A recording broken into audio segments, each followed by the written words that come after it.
hours are logged and your foreman can see it. Now let's say for some reason you got rerouted and you didn't stay at Brentwood Court.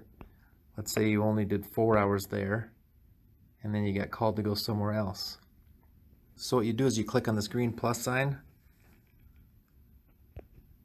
Essentially what that green plus sign does is it creates a new row. It basically clones the row that you're clicking on and then gives you the opportunity to change job code or the job. And FYI, subpay is only available on jobs that that's set up for. So if there's an issue with that, you'd have to let your supes or foreman know. So let's say you need to change the job and you know the job number. So you click here, you type 211. The more you type, the more your options get limited. So now you're over at Superior Plating and you know you want to be in job code 5 for heat and cover.